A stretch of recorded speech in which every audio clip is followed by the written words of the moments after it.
The average American spends $155 every month on health and fitness. That is $1,860 a year just on the basics. Add supplements, protein products, bottled water, and tracking apps, and the real number climbs past $4,000 every single year.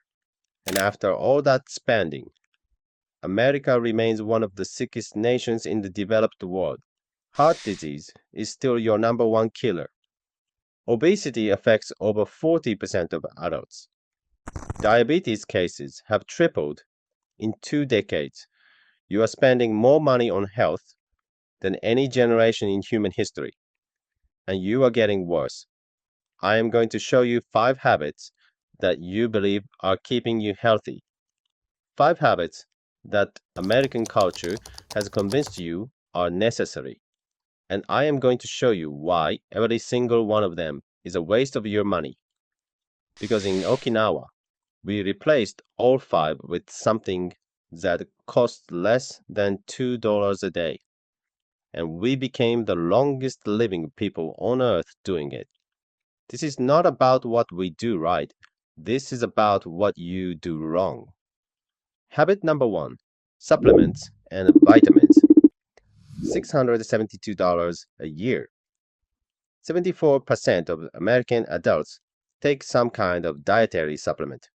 The supplement industry in the United States is worth $78 billion. That is not a typo. $78 billion spent on pills, powders, gummies, and capsules that most of you do not need.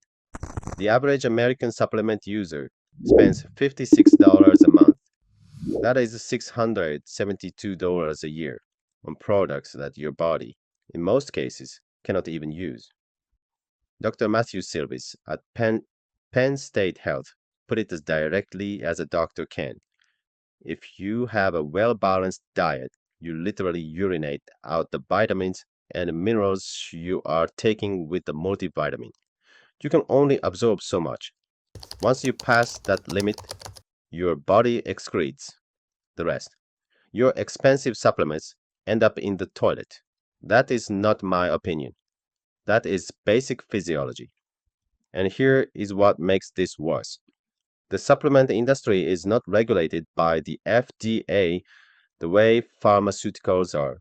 Supplement companies do not have to prove their products work before selling them to you.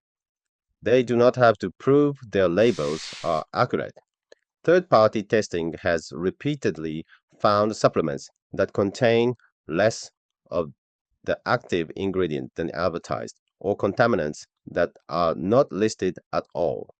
You are paying premium prices for products that might not contain what they claim, that your body might not absorb, and that the government does not verify. In Okinawa, my grandmother never took a supplement in her life. She did not know what a multivitamin was. She ate beni imo, our purple sweet potato, every single day, which gave her more vitamin A, vitamin C, vitamin E, and potassium than any capsule. She ate miso soup with wakame seaweed, which gave her iron, iodine, calcium, and light probiotics. She ate tofu for calcium and isoflavones. She grew bitter melon in her garden for blood sugar regulation and immune support. Every nutrient she needed came from food that cost pennies, and she lived to 97 without a single chronic disease. You spend $672 a year on supplements. She spent less than 50 cents a day on food that actually worked. And she outlived most of your grandparents. Habit number 2, the gym membership, $828 a year. The average gym membership in the United States costs $69 a month in 2024, according to the Health and Fitness Association. That is $828 a year. 77 million Americans hold a gym membership right now, the highest number ever recorded. But here is the number that should make you cancel yours today. 67% of gym members never use their membership. 2 out of 3 people paying for the gym do not go. 50% of new members quit within the first 6 months. Americans waste $1.3 billion every single year on gym memberships they never use. That is not a health investment. That is a subscription to guilt. And even the ones who do go, even the dedicated ones who show up 3 or 4 times a week, are making a fundamental mistake. You have separated movement from life. You sit in a car to drive to a building where you walk on a machine that goes nowhere. Then you drive back and sit on a couch. You have turned movement into an event, a scheduled block, something you have to motivate yourself to do. And when you skip it, you feel like a failure. In Okinawa, there is no word for exercise in the traditional dialect. There is no concept of it. Our elders do not go to a gym. They never have. What they do is move constantly all day as part of living. They tend gardens until their 90s. They walk to visit neighbors. They sit on the floor to eat, which means they perform a deep squat and stand up dozens of times every single day without thinking about it. They carry groceries. They climb small hills. They sweep. They bend. They reach. The Okinawa centenarian study found that our elders maintain bone density and functional muscle mass well into their 90s without a single weight machine, because movement is not something they add to their day. It is their day. Your body does not care whether you moved in a gym or in a garden. It only cares that you moved. And the Okinawans' way of moving, constant, low intensity, integrated into every hour of the day, produces better results than 1 hour of intense exercise followed by 15 hours of sitting. You pay $828 a year for a gym you probably do not use. We pay nothing and move more than you do every single day. Habit number 3, the protein obsession. $2,600 a year. This one is going to make some of you angry. Good. Americans spend an average of $50 per week on protein products, shakes, powders, bars, enhanced foods, double protein upgrades at restaurants. That is $2,600 a year. The protein supplement industry alone is worth over $30 billion, and Americans are consuming 40% more protein than their bodies actually need. You have been told that more protein is always better, that you need protein immediately after a workout, that you need 150, 180, 200 grams a day. Fitness influencers recommend amounts that would require you to drink 2 gallons of milk daily to reach.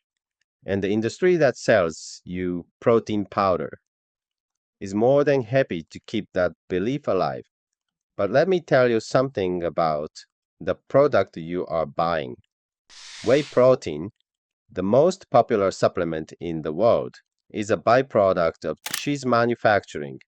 It is literally the liquid that gets discarded when you make cheese.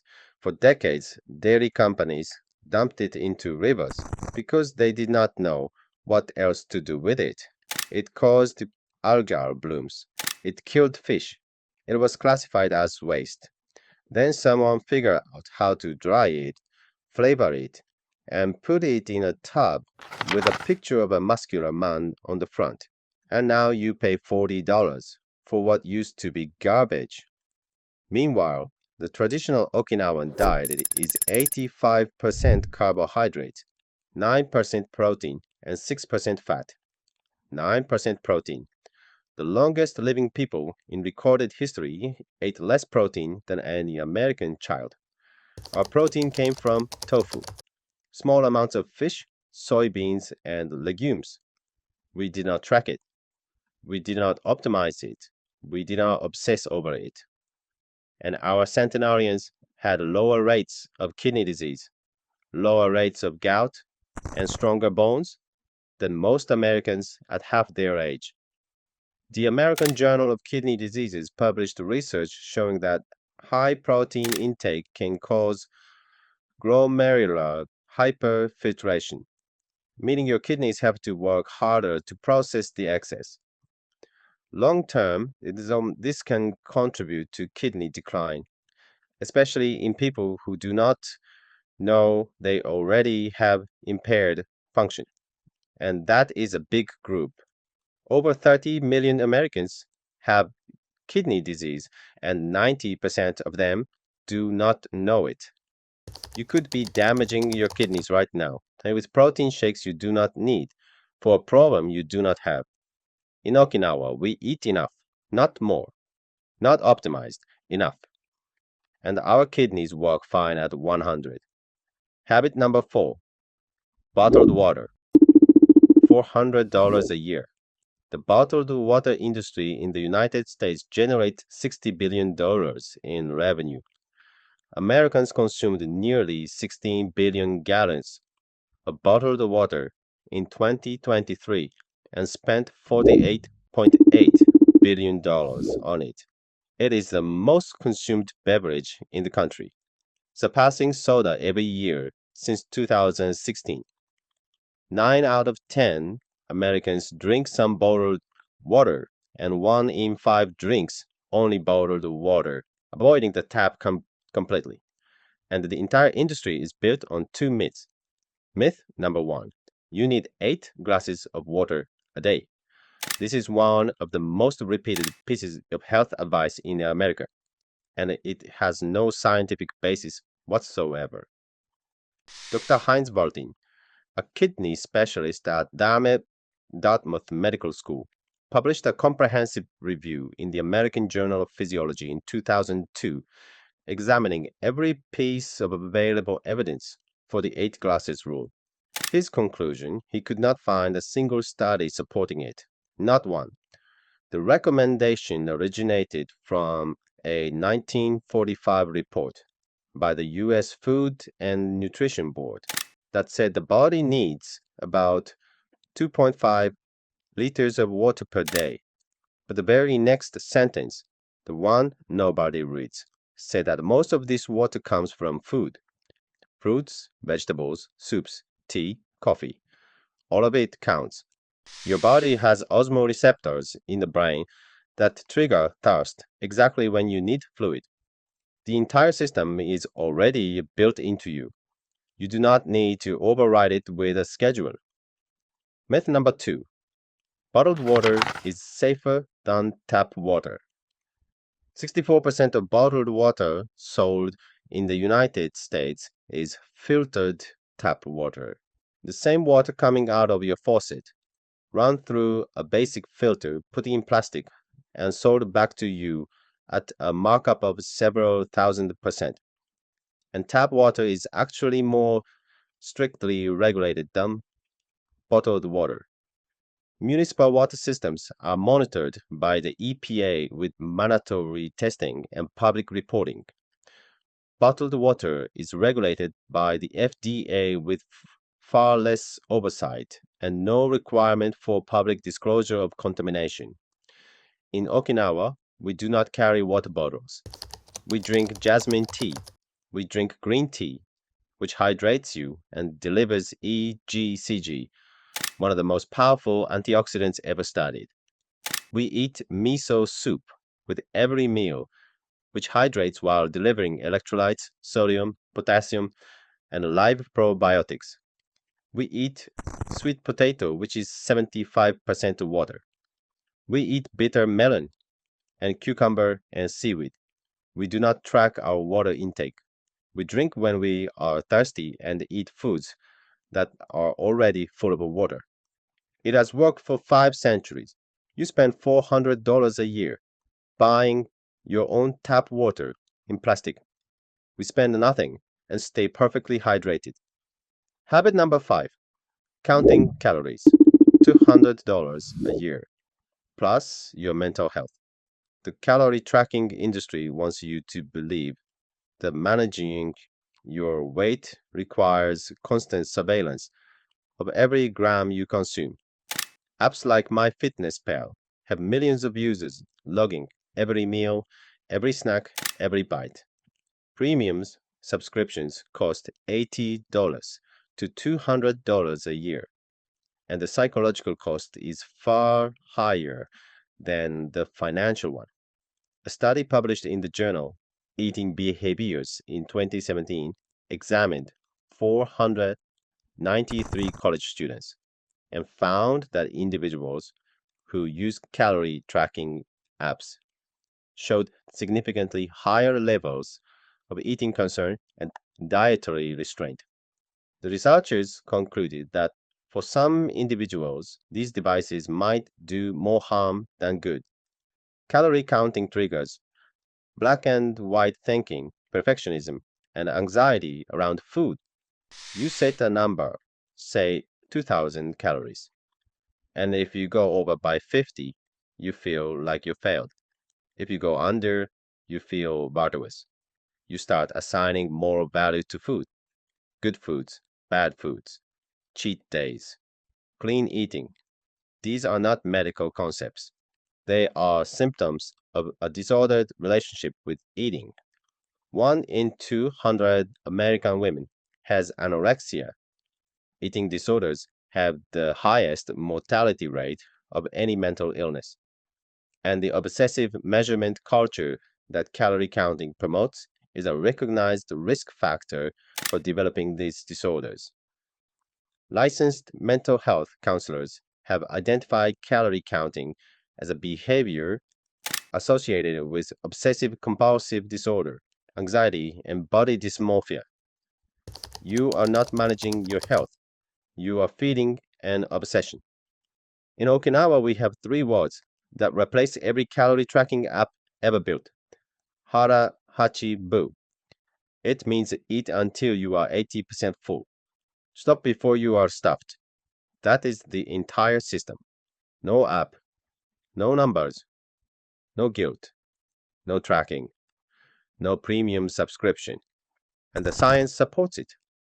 Moderate caloric restriction, the natural result of consistently eating to 80% instead of 100, is the single most consistently demonstrated method for extending lifespan across multiple species in laboratory research. Our elders have been practicing it for centuries without knowing the science behind it. They just knew that stopping before full felt right, that a slight hunger after a meal was normal, not a problem to solve. You spend $200 a year and your mental peace on an app that tells you when to stop eating. We listen to our stomachs. It takes 3 seconds and costs nothing. The $2 per day fix. Add it up. Supplements, $672. Gym, $828. Protein products, $2,600. Bottled water, $400. Calorie tracking, $200. That is $4,700 every year. Over a decade, that is $47,000. Over 30 years, that is $141,000 spent on habits that are not making you healthier. Now, here is what an Okinawan elder spends per day to stay healthier than you. 1 sweet potato, 50 cents. A serving of tofu, 40 cents. A bowl of miso soup, 15 cents. Vegetables and greens, 50 cents. Green tea, 10 cents. Total, $1.65 a day. $600 a year, with the results that outperform everything in your medicine cabinet, your gym bag, and your supplement shelf combined. The difference is $4,100 a year. That is $41,000 in a decade. That is enough for a down payment on a house. And you are spending it on whey protein that used to be river pollution and bottled water that came from your own tap. I need to tell you something painful, because this is not just theory. We have proof of what happens when a culture adopts American health habits. We have the proof because it happened to us. From 1975 to 1995, Okinawa had the highest life expectancy in the world. We had more centenarians per capita than anywhere on the planet. Our elders were studied by every major research university. We were living proof that human beings could reach 100 in full health, with clear minds and strong bodies, on less than $2 a day of simple food. Then America arrived, not with soldiers this time, with restaurants. The U.S. military occupation of Okinawa brought a wave of American food culture that hit our island like a tsunami. The first A&W drive-in opened near Camp Foster in 1963. McDonald's opened in 1976. Kentucky Fried Chicken, Taco Bell, drive-thrus and convenience stores replaced gardens and markets. American-style school lunches replaced traditional meals in our schools. Sweet potatoes disappeared from plates and were replaced by white bread, hamburgers, and spam. The result was catastrophic. Okinawa went from having the longest life expectancy in Japan to having the highest obesity rate in Japan in a single generation. Diabetes deaths, which were nearly non existent in the 1970s, became among the highest in the country. Young Okinawans began developing heart disease and metabolic syndrome at rates that shocked the researchers who had spent decades studying our elders' longevity.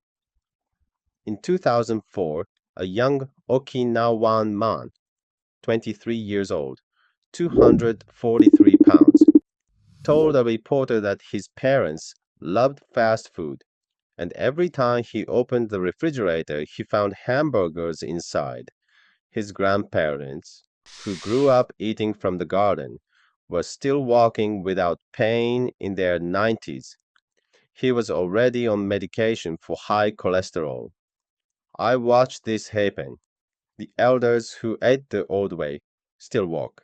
The grandchildren who ate the American way are on insulin at 40. America did not just sell us food, it sold us its diseases. So everything I have shared, every protocol, every recipe, every food list, every alternative to every expensive habit the industry has sold you, I documented in 3 volumes: the Okinawan Blueprint, the Okinawan Kitchen Manual, and the complete Okinawan edition with a 90-day implementation calendar that replaces every supplement, every gym membership, and every tracking app you are currently paying for. The link is below this video, but there is a bigger story here.